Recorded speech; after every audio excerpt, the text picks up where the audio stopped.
Nanaginip ang hari ng Galvania na si Hari Palma at nagkaroon ng malupang mayroon siyang tatlong anak.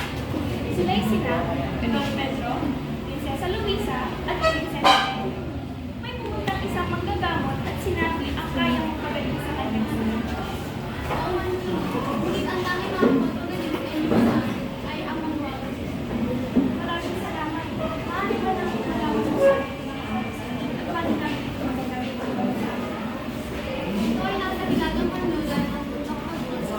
Pagsapit ng alas 10 ng gabi, kapag-espas ito at maglalabas sa matuwang bato. Kung saan ipanayin sa ilang makasi. Sinabalaan ko kayo ay mukhang mamahalin nyo.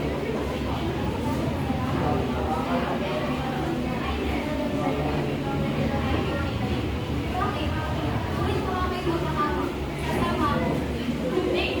Bantayan mo ang ama at kami magbabalik. Sige.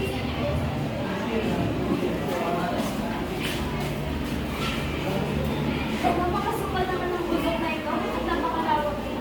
Mabuti pa't mahiwalay tayo.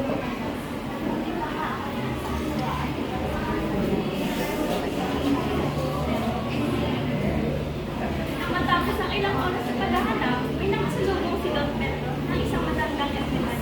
May sakit at hindi sa kanya na. Anong iyong kailangan talaga? Maaari mo ba akong bigyan ng makakain? Masukal ang bundok at wala akong mahanap ng makakain. Sapat na sa akin ang dalawang pagkain, kaya tumabi ka dyan.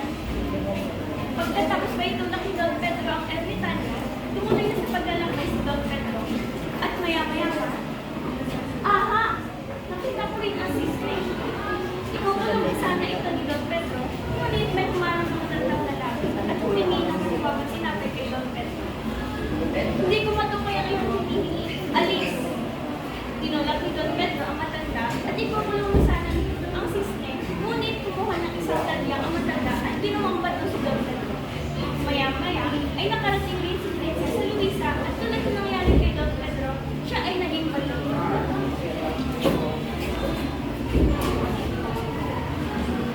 Maaari mo ba akong bigyan ng makakain? Sana naman ikay may puso at tulungan ng isang matanda sa bahay. Hindi, pagtawag sa akin ng aming dada, ayaw ko sa aming dada.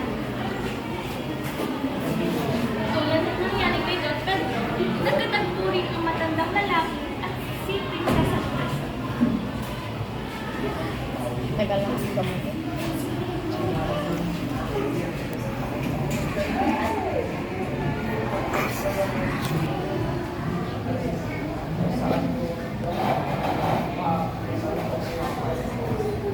Hindi ko alam mo.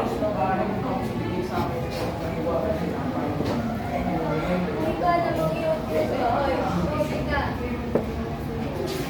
Naging bato rin si Prinsesa Luisa at hindi na kumakalas.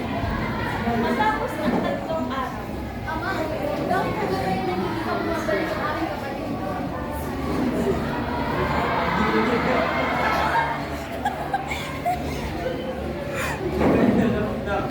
Malay mo ba sila samahan sa bundok Tabor? nakarating si Prinsesa Merida sa bundok Tabor at nakasalubong niya ang ermitan niya.